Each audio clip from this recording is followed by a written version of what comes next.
لبیک یا رسول اللہ لبیک لبیک لبیک لبیک یا رسول اللہ لبیک الحمد للہ نحمده ونستعینه ونستغفره ونعوذ باللہ من شرور انفسنا ومن سیئات اعمالنا من يهده الله فلا مضل له ومن يضلله فلا هادي له ونشهد أن لا إله إلا الله وحده لا شريك له ونشهد أن سيدنا ونبينا وحبيبنا ومولانا محمدا عبده ورسوله أما بعد فأعوذ بالله من الشيطان الرجيم بسم الله الرحمن الرحيم قال الله تبارك وتعالى في القرآن المجيد إن الدين عند الله الإسلام صدق الله العظيم وصدق رسوله النبي الكريم الأمين إن الله وملائكته يصلون على النبي يا أيها الذين آمنوا صلوا عليه وسلموا تسليما الصلاة والسلام عليك يا سيدي يا رسول الله وعلى آلك وأصحابك يا سيدي يا حبيب الله الصلاة والسلام عليك يا سيدي يا رسول الله وعلى آلك وأصحابك يا سيدي يا خاتم النبيين معزز سامعین گرامی، اسٹیج پہ جلوگر علماء کرام، مشائخ اعظام، صحافی برادران اور مختلف شعبہ زندگی سے تعلق رکھنے والے احباب اور سامعین محترم، ہم آج مرحوم خان نذیر احمد خان صاحب کے ختم چہلم پر حاضر ہیں اور ہمارے محترم منیر احمد خان ساقی صاحب کی دعوت پر میں یہاں حاضر ہو گیا ہوں۔ میں نے آیت کریمہ پڑھی کہ اللہ تعالیٰ کے ہاں ان الدین عند اللہ الاسلام، اللہ کے ہاں جو دین ہے وہ صرف اسلام ہے، اللہ کے ہاں جو دین ہے وہ صرف اسلام ہے۔ اب دین فطرت ہے، دنیا سے ہر کسی نے جانا ہے، اگر دنیا سے جانے کے بعد تعلق ختم ہو جاتا ہے تو پھر ہم یہاں کیا لینے آئے ہیں؟ سوال ہے نا، اگر دنیا سے جانے کے بعد تعلق ختم ہو جاتا ہے تو پھر یہاں ہم سارے کیوں جمع ہوئے ہیں؟ اور اگر دنیا سے جانے کے بعد جس کی کوئی نیکی ہے وہ ختم ہو جاتی ہے، جس کا کوئی عمل ہے وہ مٹ جاتا ہے، تو پھر آپ اتنے جذبے کے ساتھ جو ہمارے قائد نے ہمیں سبق پڑھایا وہ کیسے پڑھ رہے ہیں؟ حضرت بیدم شاہ بارسی کا ایک شعر ہے، وہ کہتے ہیں میں مٹ گیا ہوں تو پھر کس کا نام ہے بیدم، میں مٹ گیا ہوں تو پھر کس کا نام ہے بیدم، وہ مل گئے ہیں تو پھر کس کو ڈھونڈتا ہوں میں۔ ٹھیک ہے، ہم کس تلاش میں نکلے ہیں زندگی کی، وہ آج تھوڑی سی آپ کے سامنے بیان کرنی ہے۔ اور ہمارے قائد کہا کرتے تھے کہ ہم کوئی بھی جو مومن ہے نا، مسلمان، وہ کوئی بھی کام رسمن نہیں کرنے آتا۔ لوگ کہتے ہیں جی رسم چہلم، فرماتے تھے کہ مومن کا کوئی کام رسمن نہیں ہوتا، وہ اپنے رب کے سامنے جب ہاتھ باندھ کے ایسے کھڑا ہوتا ہے تو وہ رسمن کھڑا نہیں ہوتا، بلکہ وہ اس چیز کا اقرار کرتا ہے، مالک میں تمام کائنات سے ناتا توڑ کر تیرے سامنے ہاتھ باندھ کے کھڑا ہو گیا ہوں۔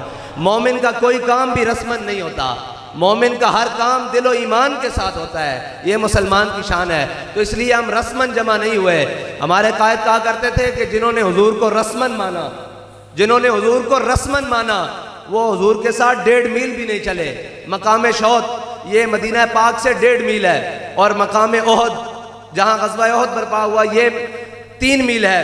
ہمارے قائد کہا کرتے تھے کہ جو حضور کو رسمن مانے وہ مقام شہد یعنی 1.5 میل سے عبداللہ بن ابی اور اس کے ساتھی منافق واپس آ گئے، اور جنہوں نے حضور کو دل سے مانا، ایمان سے مانا اور جان سے بڑھ کر مانا، ان سے میرے آقا و مولا نے غزوہ بدر کی طرف جاتے ہوئے حضرت سعد بن معاذ سے پوچھا، صحابہ سے پوچھا کیا میرے صحابہ بدر جانا چاہیے کہ نہیں جانا چاہیے؟ مشورہ لینا سنت ہے، اس سے ثابت ہوتا ہے مشورہ لینا سنت ہے۔ میرے آقا نے پوچھا کیا میرے صحابہ غزوہ بدر جانا چاہیے کہ نہیں، میدان بدر جانا چاہیے کہ نہیں؟ حضرت سعد بن معاذ کھڑے ہو گئے، فرمایا یا رسول اللہ ہم سے پوچھتے ہیں بدر جانا چاہیے کہ نہیں؟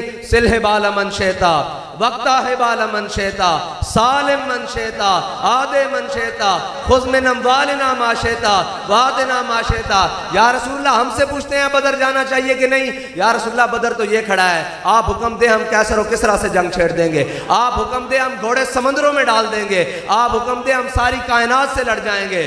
تو بات مکمل ہونے دے جی، وقت تھوڑا ہے.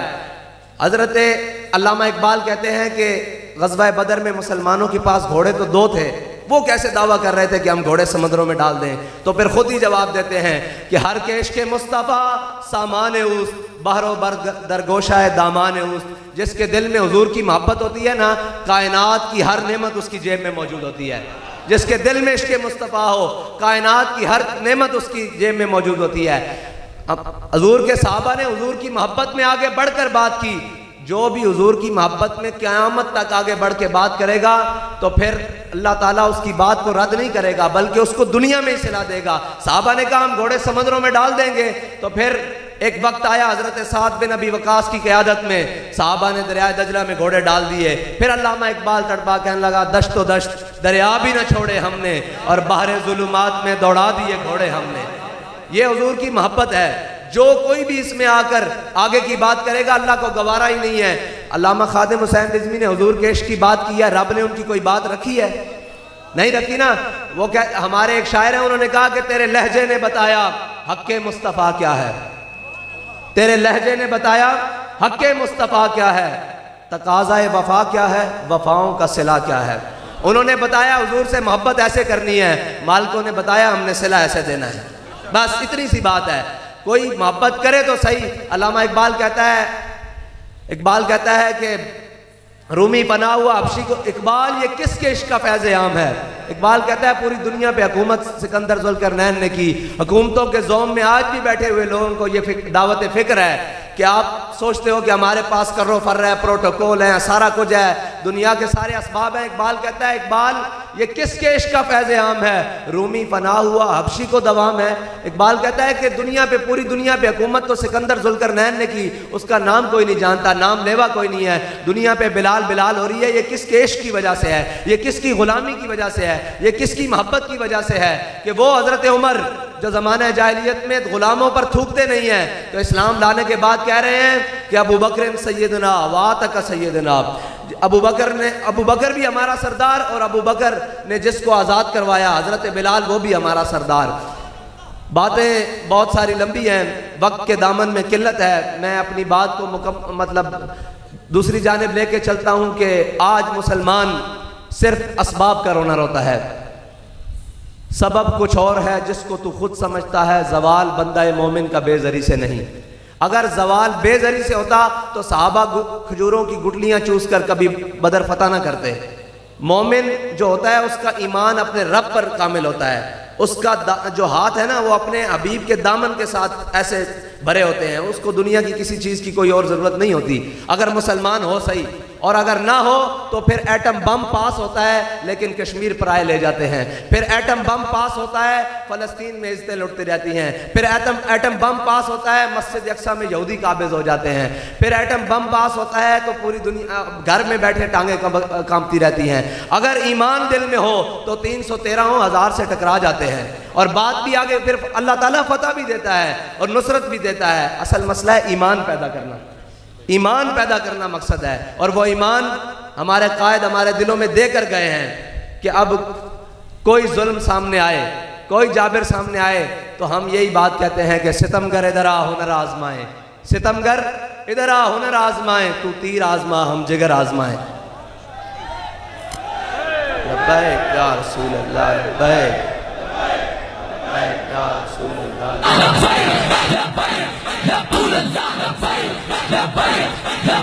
اگر مال و اسباب سے فتح ہوتی تو میرے آقا و مولا کو اللہ تعالیٰ دنیا کی تمام مال و اسباب دیتا. مال و اسباب نہیں مانا رکھتے، مانا رکھتا ہے ایمان. یہ کتنا خالص ہے. اور میرے آقا نے جن کی تربیت فرمائی ان کے ایمان کی ایک حالت ایمانداری کی سن لیں، حلال کھانے کی سن لیں. حضرت ابو دجانہ جنہوں نے میرے آقا و مولا سے غزوہ احد والے دن تلوار لی تھی، وہ تلوار جس کو میرے آقا و مولا نے ایسے بلند کیا، فرمایا اس کا حق کون ادا کرے گا؟ کافی سارے صحابہ آگے آئے، میرے آقا و مولا نے انہیں نہیں دی. حضرت ابو دجانہ آگے آئے، پوچھا یا رسول اللہ اس کا حق کیا ہے؟ فرمایا یہ اللہ اور اس کے رسول کے دشمنوں کے خلاف اتنی چلے کہ یہ ٹیڑھی ہو جائے۔ پہلا حق، طاقت کا پہلا حق جو ہے میرے آقا و مولا بتا گئے ہیں کہ طاقت ہمیشہ اللہ اور اس کے رسول کے دشمنوں کے خلاف ہوتی ہے، اپنوں کے خلاف نہیں، ٹھیک ہے؟ میرے آقا و مولا نے فرمایا یہ تلوار اللہ اور اس کے رسول کے دشمنوں کے خلاف اتنی چلے کہ یہ ٹیڑھی ہو جائے۔ انہوں نے پوچھا یا رسول اللہ دوسرا حق کیا ہے؟ میرے آقا و مولا نے فرمایا یہ کسی مظلوم پر نہ چلے، یہ ہے طاقت کا مقصد۔ تیسرا انہوں نے کہا یا رسول اللہ کیا ہے؟ میرے آقا و مولا صلی اللہ علیہ وسلم نے فرمایا کہ اس کا تیسرا حق یہ ہے کہ یہ کسی عورت اور بچے پر نہ چلے۔ انہوں نے جب میرے آقا و مولا صلی اللہ علیہ وسلم سے تلوار لی تو سامنے کفار کھڑے ہیں، آپ نے نا وہ تلوار پکڑ کے پہلوانوں کی طرح چلنا شروع کر دیا ایسے، انا الذی عاہدنی خلیلی، کہ آج ہم نے اپنے آقا و مولا سے وعدہ کیا ہے آج کے بعد پچھلی صفوں میں نہیں رہیں گے، اگلی صفوں میں ہو کے لڑیں گے، اگلی صفوں میں ہو کر۔ تو جب یہ چال میرے آقا و مولا نے دیکھی نا ایسے ایسے پہلوانوں کی طرح چل رہے ہیں، تو میرے آقا و مولا نے فرمایا کہ اللہ کو یہ چال بڑی ناپسند ہے لیکن اس کے دشمنوں کے سامنے پسند ہے۔ اب اس کے دشمنوں کے سامنے، اللہ اور اس کے رسول کو اپنے دشمنوں کے سامنے یہ چال پسند ہے، تو ہماری یہ چالیں، ہمارے یہ ہاتھ اٹھانے یہ اللہ اور اس کے رسول کے دشمنوں کے خلاف ہیں، اپنوں کے خلاف نہیں ہیں۔ اب حضرت ابو دجانہ بات غور طلب ہے، بڑی غور طلب ہے کہ حلال اور میرے آقا و مولا نے جن کی تربیت کی مسلمان ہوتا کون ہے؟ آج فارن فنڈنگ کے کیس ہیں، باہر سے مال آ رہا ہے، وہ پھر یہود و نصارہ ہمیں تقسیم لڑانے کے لیے، فرقہ واریت اور بڑے کچھ کرنے کے لیے ملک میں استعمال کرتے ہیں۔ تو فارن فنڈنگ شروع سے آ رہی ہے، اس کا طریقہ کار بھی میں آپ کو بتاتا ہوں کس طرح آتی ہے، آج بھی آ رہی ہے۔ مسلمان کون ہوتا ہے؟ حضرت ابو دجانہ میرے آقا و مولا صلی اللہ علیہ وسلم کا معمول مبارکہ تھا کہ آپ فجر کی نماز پڑھ کر مسجد نبوی شریف میں تشریف رکھتے، صحابہ اشراق تک بیٹھے رہتے، اس کے بعد اپنے کام کاج کو تشریف لے جاتے۔ حضرت ابو دجانہ روزانہ مسجد میں نماز فجر کی پڑھنے آئیں اور نماز پڑھ کے فوراً گھر چلے جائیں۔ ایک دن میرے آقا و مولا صلی اللہ علیہ وسلم نے اپنے صحابہ سے پوچھا کہ ابو دجانہ روزانہ نماز پڑھنے نہیں آتے؟ صحابہ نے عرض کی یا رسول اللہ وہ نماز پڑھنے کے لیے با جماعت تشریف لاتے ہیں لیکن نماز کے فوراً بعد گھر چلے جاتے ہیں۔ ایک صحابی نے حضرت ابو دجانہ کو جا کر بتا دیا کہ ہمارے آقا و مولا صلی اللہ علیہ وسلم آپ کے بارے میں پوچھ رہے تھے۔ حضرت ابو دجانہ حضور کی بارگاہ میں حاضر ہوئے، حضور نے پوچھا آپ نماز کے بعد فوراً چلے جاتے ہیں؟ تو حضرت ابو دجانہ نے جو بات عرض کی، کہا یا رسول اللہ میرا ہمسایہ ہے اور میرے ہمسائے کے میری دیوار برابر ہے، ہم دونوں کا گھر ایک ساتھ ہے، اور میرے ہمسائے کے گھر میں تن آور درخت نا ایک کھجور کا لگا ہوا ہے، تن آور، اور کھجور کا موسم آ گیا ہے، کھجوریں پک گئی ہیں اور اس کی کچھ کھجوریں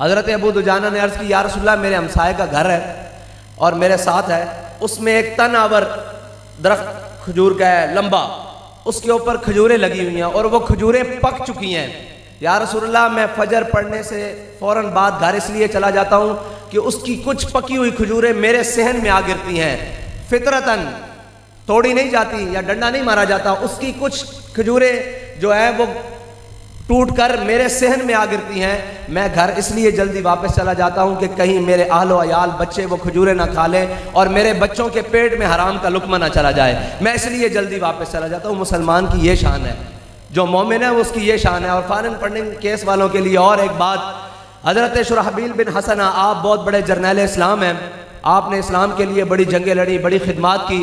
حضرت شرحبیل بن حسنہ آپ ایک رومیوں کے قلعے میں محاصرہ کیا جا کر، تو رومی قلعہ بند ہو گئے، جنگ شروع ہو گئی۔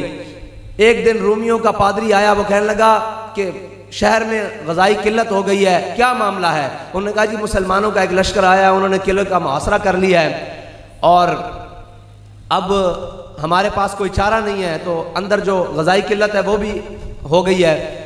تو اس نے کہا کہ کوئی مسئلہ ہی نہیں مسلمانوں کو آپس میں لڑانے کا، میں آپ کو ایک طریقہ بات کرتا ہوں، نہ تلوار کی ضرورت پڑے گی نہ تیر کی، یہ آپس میں لڑ کے مر جائیں گے۔ انہوں نے کہا کیا؟ انہوں نے کہا جو کچھ قلعے میں سامان موجود ہے، سونا چاندی ہیرے جواہرات جو بھی مال و دولت ہے وہ میرے سامنے لے آؤ۔ اس نے منگوایا اور اس نے ایک خچر بلایا، خچر کے اوپر سارا سامان اس نے سونا چاندی ہیرے جواہرات لاد دیے اور اس نے کہا کہ رات کے اندھیرے میں نا اس خچر کو روانہ کر دو مسلمانوں کے لشکر میں، اور جب یہ خچر ان کے لشکر میں سونا چاندی سے لدا ہوا پہنچے گا تو وہ آپس میں تقسیم کرتے کرتے ہوئے لڑ جائیں گے۔ تو اس رات حضرت شرحبیل بن حسنہ خود پہرےداری دے رہے تھے مسلمانوں کی، کمانڈر ان چیف وہ خود پہرےداری دے رہے تھے مسلمانوں کی۔ رات کا وقت تھا، فجر کا کچھ وقت پہلے تھا کہ وہ خچر سونے اور چاندی کا لدا ہوا بالکل آگے آیا۔ حضرت شرحبیل بن حسنہ نے جب غور کر کے دیکھا تو ایک سونے چاندی سے لدا ہوا خچر، آپ نے آگے بڑھ کر نہ اس کو پکڑ لیا۔ جب دیکھا تو اس کے اوپر سونے چاندی، آپ نے فرمایا دشمن خدا اور رسول ہمارے ایمان کا امتحان لینا چاہتے ہیں۔ آپ نے اس خچر کا نا منہ واپس قلعے کی طرف موڑا، منہ خچر کا، اور پیچھے سے ڈنڈا لگایا، وہ خچر واپس قلعے کی طرف جانے لگ پڑا۔ جب صبح کی پھوٹ رہی تھی نا تو وہ کھڑے قلعے پر انتظار کر رہے تھے کہ ابھی مسلمان اس سونے اور چاندی کے چکر میں آپس میں لڑ پڑیں گے۔ تو انہوں نے کیا دیکھا کہ وہ خچر اسی طرح وہاں لدا ہوا واپس آ رہا۔ تو وہ پادری کہنے لگا، اس نے کہا تم اس قوم کے ساتھ نہیں لڑ سکتے۔ اس نے کہا اس قوم کے دل میں ان کے نبی نے سونے اور مٹی کی قیمت برابر کر دی ہے، اب عزت ہے کہ اسی میں انہیں چابیاں واپس دے دو۔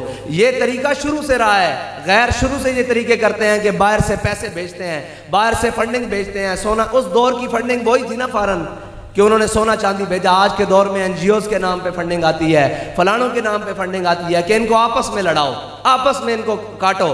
لیکن مسلمان وہ ہے جس کے دل میں حضور کی محبت کے علاوہ اور کوئی چیز جگہ نہیں پاتی، اس کے دل میں صرف اپنے آقا و مولا صلی اللہ علیہ وسلم کی محبت ہے۔ اور تیسری بات، حضرت بشر حافی رضی اللہ تعالیٰ عنہ، ہمارے قائد سنایا کرتے تھے، یہ بات انسان کے لو کنڈے کھڑے کر دیتی ہے۔ کہتے ہیں کہ آپ کی ہمشیرہ حضرت امام مالک کے پاس تشریف لائیں اور انہوں نے عرض کی کہ اے امام مجھے ایک مسئلہ درپیش ہے۔ امام صاحب نے پوچھا آپ کو کیا مسئلہ ہے؟ انہوں نے کہا جی کہ میں اپنے چھت پر بیٹھ کے نا اس طرح چھت پر بیٹھ کر سوت کتتی ہوں، چرخے میں سوت کتتی ہوں۔ اس دوران جو سوت کتتی ہوں رات کا ٹائم ہوتا ہے، میں اپنا دیا اپنے تیل سے جلاتی ہوں۔ اس دوران اسی طرح روڈ جس طرح یہ ہے، اس طرح بادشاہ کی سواری گزرتی ہے اور بادشاہ کے اندر آگے جو سوار ہوتے ہیں نا انہوں نے مشلیں اٹھائی ہوتی ہیں، روشنی اٹھائی ہوتی ہے، جسے مشلیں کہتے ہیں، روشنی آگ جلائی ہوتی ہے۔ اس دوران جب بادشاہ کی سواری گزرتی ہے اور میں چھت پر اپنا سوت کت رہی ہوتی ہوں تو ان کی روشنی میرے دیے کی روشنی پر حاوی پڑ جاتی ہے، ساتھ مل جاتی ہے۔ تو اس دوران جو میں سوت کتتی ہوں میرے لیے حلال ہے یا حرام ہے؟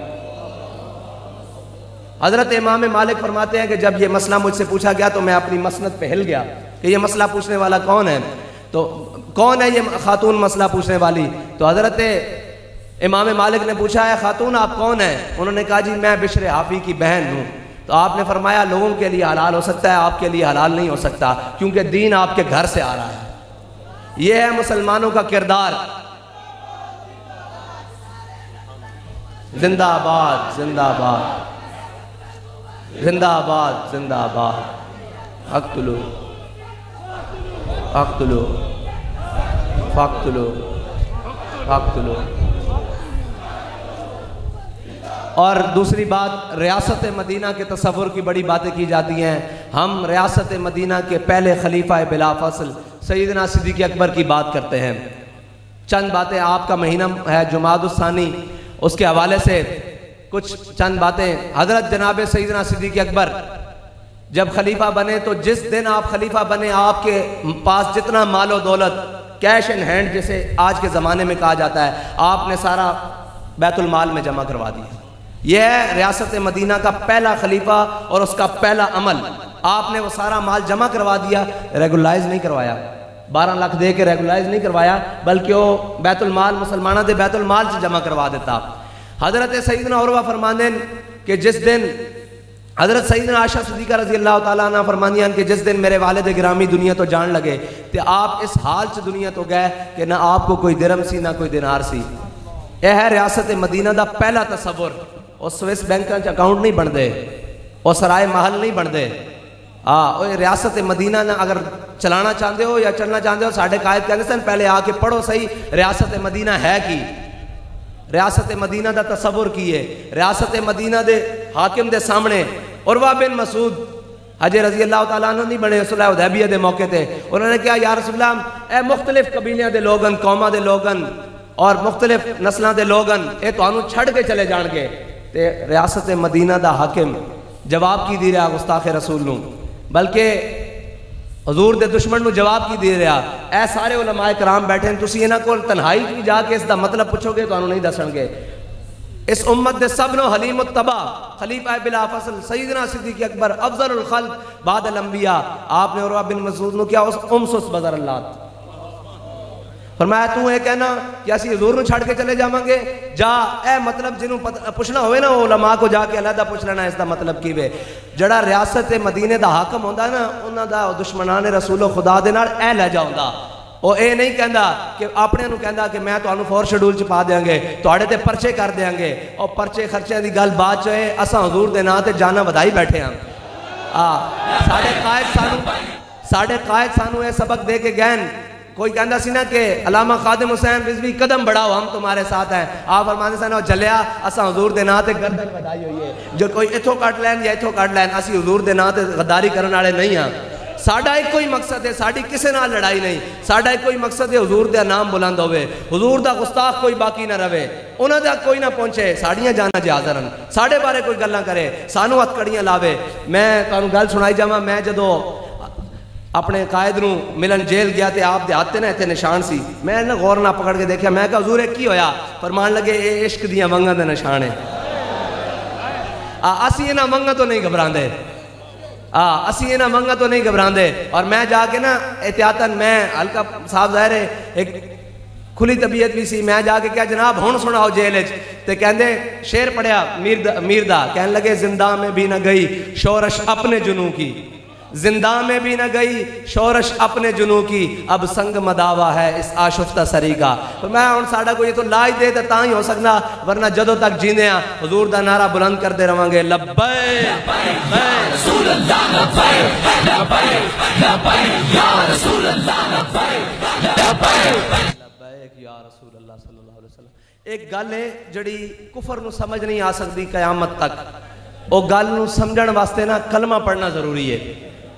ہمیشہ یاد رکھنا میرے آقا و مولا صلی اللہ علیہ وسلم دی ذات مبارکہ تے کوئی گل ہو جاوے نا تب پوری امت دا ایک کوئی فیصلہ، من سب نبیین من سب نبیین من سب نبیین، اس گل نو سمجھن واسطے کلمہ پڑھنا پہندا۔ اے یاد رکھنا اے امت سارے کماں تے سمجھوتا کر سکتی، اپنے نبی دی ناموس سے سمجھوتا نہیں کر سکتی۔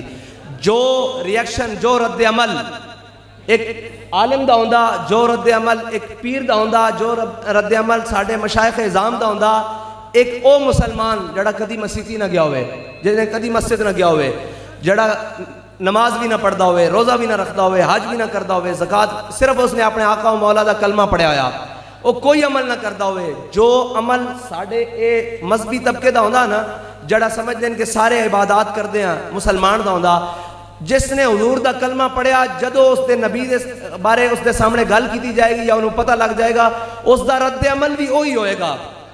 اے مسئلہ سمجھ لو، اے سمجھن دی ضرورت ہے کہ قیامت تک جس نے حضور دا کلمہ پڑھیا اس دے سامنے جدو اس دے آقا و مولا صلی اللہ علیہ وسلم دی گل کی جائے گی نا، ایک وہ وکری گل نہیں ہوئے گی کہ اسی ہوئیں گے تا گل۔ ساڑھے قائد فرماندے سن کہ غازی علم الدین نے تا ویخ کے بھی قرآن نہیں پڑھیا، نہیں پڑھیا نا، غازی علم الدین نے ویخ کے بھی قرآن نہیں۔ تے حافظ صاحب گئے میاں والی جیل تے غازی صاحب کہنے لگے جناب حافظ صاحب سورہ یوسف سناؤ، تے جدو آپ نے سورہ یوسف پڑھی تے جان کے متشابہ کیتا تے غازی علم الدین نے کو متشابہ درست کیتا، جنہیں ویخ کے نہیں سی پڑھیا انہوں زبانی کے میں گیا، آشکانے اوز خوباں خوب تر خوش ترو زیبہ ترو محبوب تر۔ اقبال کہندا جدو میرے آقا و مولا دی محبت جدو انہوں دا کوئی عاشق بن جانا نا، پھر ساری کائنات تو وکھرا ہو جاندہ، ساری کائنات تو وکھرا ہو جاندہ۔ تے اے یاد رکھنا مسلمان ہوئے صحیح، او کلمہ پڑھتا ہوئے حضور دا، یہ فاقہ کش جو موت سے ڈرتا نہیں ذرا روح محمد اس کے بدن سے نکال دو۔ اے انگریز دا آخری چال ہے کہ اپنے نبی نال پیار کرنا چھڑ دیں۔ مسلمان ہوئے اس دا عمل کتنا بھی برا ہوئے لیکن وہ اپنے نبی نال پیار کرنا نہیں چھڑ سکتا۔ اے آخری سہارا ساڑھے کو جین دا، ہاں اے یاد اے ساڑھے کو آخری سہارا ہے، نہ اس تو اگے نہ اس تو پچھے۔ اعظم چشتی صاحب کہتے ہیں نہ رکتے ہیں یہیں قدم آ کے اہل نظر کے، اس کوچے سے آگے نہ زماں ہے نہ زمیں ہے۔ بس ساڑیاں نظر اس تو اگے اسی اس در نو چھڑ کے جاواں گے کتے؟ با خدا خدا کا یہی ہے در، نہیں اور کوئی مفر مکر، جو وہاں سے ہو یہیں آ کے ہو، جو یہاں نہیں تو وہاں نہیں۔ اپنے آقا و مولا صلی اللہ علیہ وسلم، اے مسلمان جتوں دا مرضی ہوئے، او انگلینڈ دا ہوئے، چین دا ہوئے، جاپان دا ہوئے، پاکستان دا ہوئے، ہندوستان دا ہوئے، چیچنیا، بوسنیا، کشمیر دا ہوئے، او کتوں دا بھی کس قبیلے نال تعلق رکھنا والا ہوئے، او اپنے نبی نال ود کے کسی نال پیار نہیں کردا۔ بس اے گل آخری ہے مسلمان دے ایمان دا فلسفہ کہ مغز قرآن روح ایمان جان دی، قرآن دا مغز ایمان دی روح اور دین دی جان، ہست حب رحمت للعالمین۔ وہ صرف اور صرف حضور دی محبت ہے، ساری چیزاں دا مغز، ساری اس کائنات نو بنان دا مقصد بھی رب دا اپنے حبیب واسطے بزم سجانا نا۔